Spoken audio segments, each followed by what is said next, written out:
Okay, let's see if I can spotlight the whiteboard. So can you guys hear me if I go this much back on the Zoom? Zoom guys Yes, can yes, follow I me. do.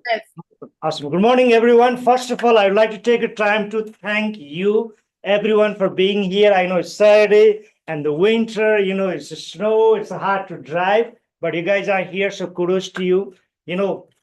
In success, the first step is showing up. Okay. Once you show up, then the other things will start coming up. Okay. So today I'm going to talk about steps of financial planning. So, what are the steps we're going to use for the financial planning? Whatever we talk, the Balji talk about the business opportunity, how we're going to do it. But let's understand the basic terms and basic steps. You guys ready? Yes. Okay. Awesome. Let's start with this. So STEPS, steps of financial, and I'm talking about for the basic families. Okay, I'm not going to talk about how to plan for the millionaires or billionaires. I'm going to talk about the very basic things. Okay, before I go to the number, so I'm going to say the rule of thumb. Any finance, anything planning, anything before you do, what is the rule of thumb is this is money in. Okay, please write it down on the left hand side, money in, and this is money out. So if your money in is $5,000 per month, and if your money out is $6,000 per month, you are in positive cash flow or negative cash flow? Negative cash flow, right?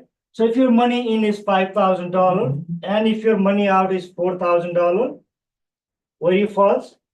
You got a positive cash flow, right? So the thumbs up rule is first thing before you plan anything. Okay, if you don't make a chart, and there is so many chart available in the Google, and I suggest to plan at least 3 months chart. Okay, money in my family. Let's say I work. This is let's say I work and make $5,000. My spouse work and make $3,000, just for example, and my son, work and make $2,000. So that means $10,000 money in, and I'm gonna put it out money out Excel sheet. Okay, how much money is going out per month, and don't do only 1 month. Sometimes we may go, spend lots of money. Other month maybe we don't spend much money, right? So I suggest minimum of 3 to 6 months. Check your credit card, check your bank statement, and you can see up to 18-month bank statement. Okay, so try for 6 months, money in, money out. Okay, and make an Excel sheet and see, am I positive cash flow or am I negative cash flow? If I am a negative cash flow, there is a serious problem. Forget the planning, forget anything else. Okay, there's no planning. If you are negative cash flow, what are you going to plan? You have no money. Isn't that true? Okay, so I'm going to talk a little bit direct today. Okay, not like diplomatic way. Okay, so what are you going to do before the thumbs up rule? Before you plan anything, is we're going to plan for at least 6 months, money in and money out, and see where I am. If I'm negative cash flow, I need to work different. That we're going to run different session next week or next time. That how to make from negative to positive. Okay, but today I'm going to see. I'm hoping that you are in the positive cash flow, and we're going to talk about how to plan financial planning.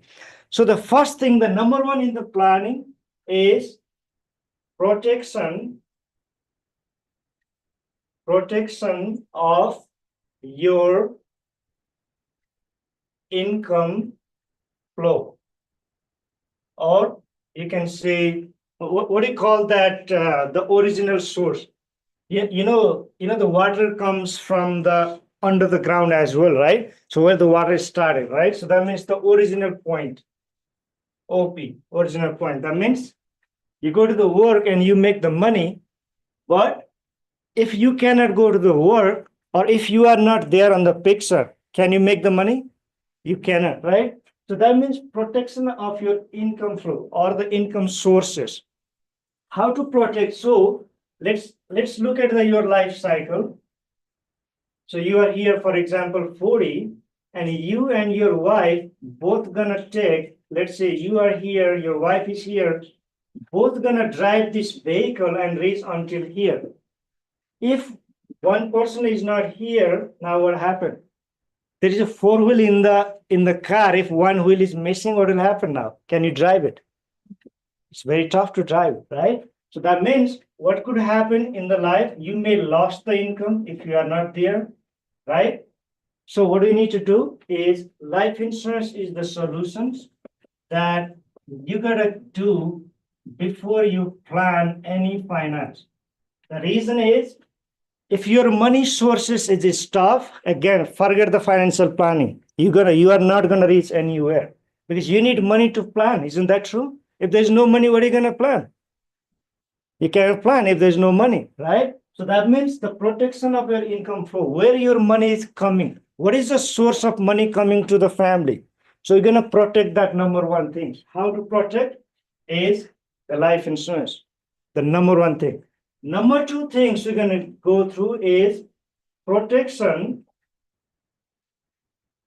of your health.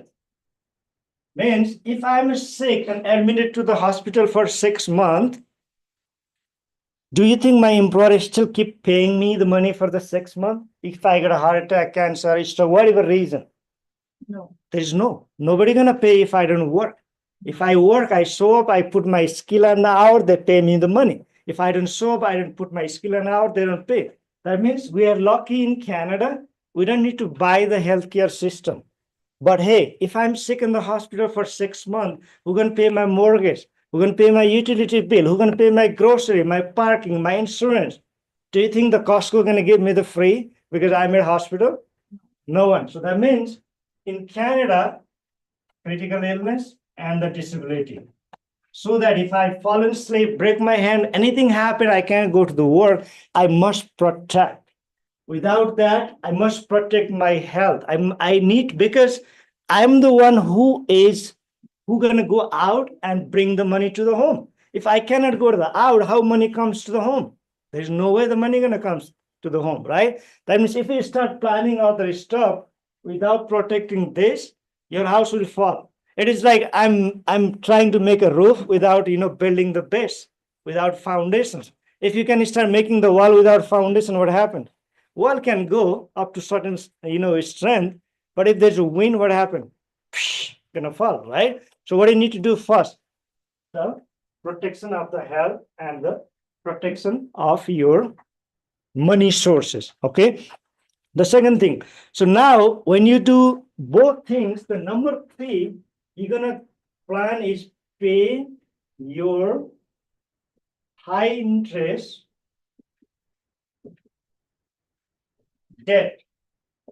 Okay, I'm not saying here to pay your mortgage. Okay, I'm not saying here to pay your student loan right away, because those are the things very low interest. Okay, I'm talking about 20%, 22%, 18%, right? So forget about planning.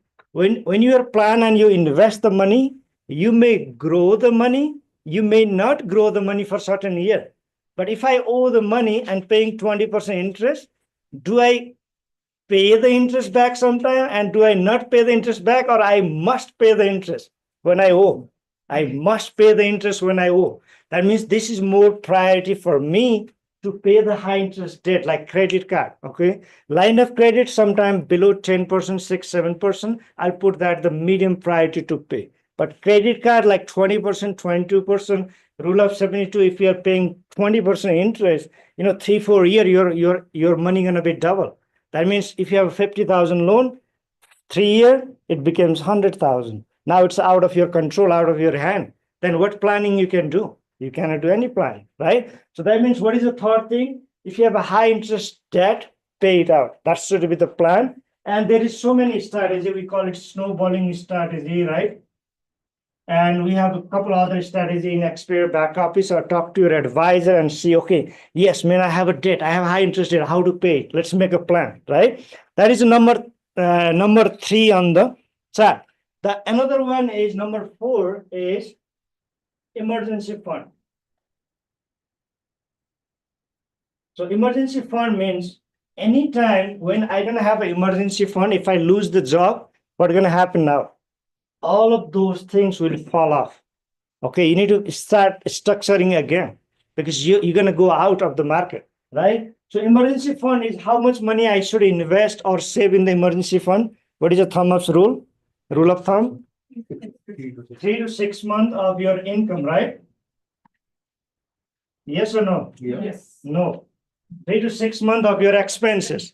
Okay. So what is your expenses per month? Let's say if your expenses is 5,000 per month, so 3 to 6 months is 15 to 30,000. Okay. Because when you are drying and when you are running out of the job, it really helps for the job loss too. Okay. So sometimes you lost the job and you are not qualified for the EI. This is there, right? So especially the self-employed people, it's more important. Okay. So emergency fund, 3 to 6 months. And when you develop the emergency fund, where do you invest the money? In the high risks or low risks? Low risks, okay? Because you don't know when you're going to need money, okay? You may need the money tomorrow or you may need the money after 6 months, okay? So I'm going to say balance or below, okay? So means make sure your money is not lost, okay? Make sure money is protected. Sounds good? So when you do the emergency fund, when you are prepared on that one, then we're going to plan for number 5 is I'm going to put it out 3 more planning here, but some people give some planning priority, some people give other planning priority, but I'll teach you how I normally plan, okay? So the another one I'm going to say time-based goal. And time-based goal means we're going to say certain, okay? Can you guys type certain in the top?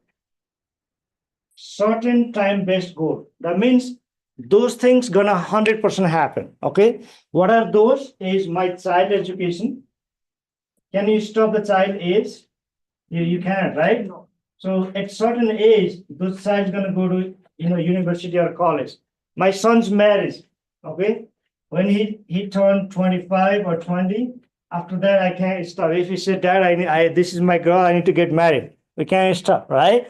So certain things like child education, the marriage, those type of things, they have a time limit, and you are for sure that it's gonna happen, no matter what. Okay, it's gonna happen at that time. So it call it time-based goal, which is very certain. Sounds good. The other one is number 6 is flexible goals. Time-based goal, you can put a house as well. Sometimes people can say, I can buy the house in that, or we can put out flexible goals. But again, time-based. So flexible goal for me is a vacation, okay? So for example, it's 2024, 2030, I want to travel the world and I need $50,000. Let's say time-based goals, we can write down the vacation. So I need $50,000 and by 2030, but instead of 50,000, if I ended up with 40,000, do you think the sky gonna fall? It's not, right? So instead of traveling the whole world, I may travel the half of it. Or instead of going to the expensive countries, I can go to the cheaper country, right? So it's more flexible. And when you prioritize this, which one is more priority? Time-based goal for certain or time-based goals not certain? Which is more priority? Certain. For the certain, because that's no matter what, that's gonna happen, and you're gonna pay for it no matter what, right? So that is certain. And number 7, we're gonna plan for retirement planning.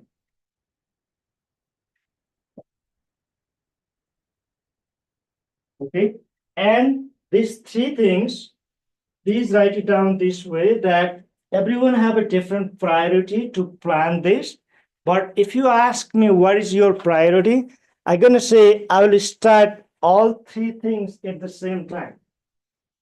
I'll budget whatever is remaining and I'll plan it, because if we don't, retirement planning is always, this is the long-term goal, okay? Yeah. Sounds good.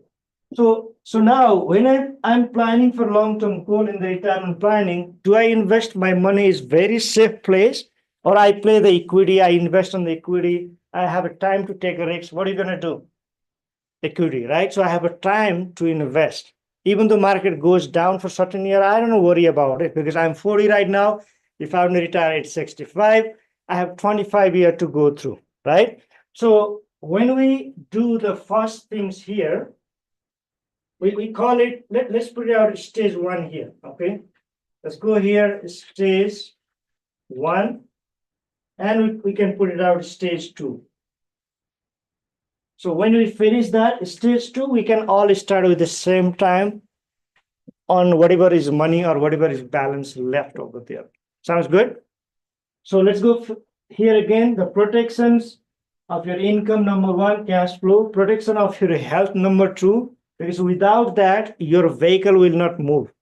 Any problem in your vehicle means I am the vehicle to generate the income for my family, okay?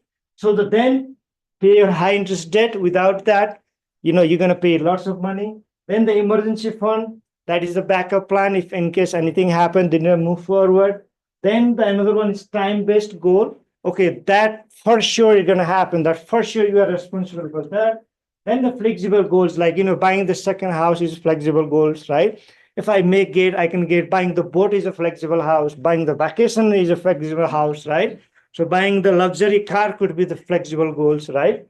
So then another is retirement planning. And retirement planning, faster you start it, the less money you can invest, because you wait longer, you can invest more money, right? And a lot of time we can see that, yes, why should I consult the financial advisor? Because I can invest the money, I know how to invest the money. To be honest, you don't know how to invest the money. If you know how to invest the money, you are working in the warehouse. What happened to those guys who did, CFP level 1, 2, 3, 4, work for the, rest of the life dedicated for the investments? What happened? If there's a way, to get quick reach, do you think that, the guy who invested lots of money in Amazon's or Tesla, they leave everything shut down and go for doing their own trade? You know how many people make money who do the direct investments? 3%. 97% of the people lose the money. So it is like, but sometimes it works. Yeah, sometimes it works, right? So one of my friends, when the kids get sick, he always go to the the pharmacy, and he pick up the medicine, like cough, anything, and he start giving to the daughter. Sometimes it works. But when my kids get sick, you know what I do? I took them to the doctor. They're going to check. They're going to write. Sometimes they can write the same prescription. But I go to the doctor because why I go to the doctor? Because he invested his time to study about the health, the medicine. He's an expert, right? I trust him, and he write the medicine. I go pharmacy and I give it to my kids. It still work. But what is the right practice here? To go to the doctor or to just go to the pharmacy and do the things? To go to the doctor. Exactly the same thing. You need financial coach, you need financial advisor who devoted their life to grow, to invest, to learn, and to progress himself in the industry. Those are the doctors of the finance. So you go there, you depended on them, you can trust on them. They have a best interest to invest your money. Sometimes without that, it works. Yeah, sometimes it works, sometimes it doesn't work. But do you want to play 100% safer, and do you want to trust the professional, or do you want to do it yourself? That is a different thing, right? So you can do yourself, but sometimes works, sometimes doesn't work. But you want to make sure you love your family, you want to do proper planning, proper structure, you must trust the process. Sounds good? Okay, all right, thank you very much. That's all from me, and I'll invite our MC here for the next speaker, and thank you very much for listening. If there's any question about it, I'm always here. Thanks, guys. See you. Awesome. I hope everybody has taken a picture of this. That's awesome, isn't it? Yes. Fantastic. Yes. All right. So I'm gonna call Aman to give us some energy and give us some insight. And after that, we'll have recognition. Anybody that has done the last month, we'll have that recognition as well before we end. Aman,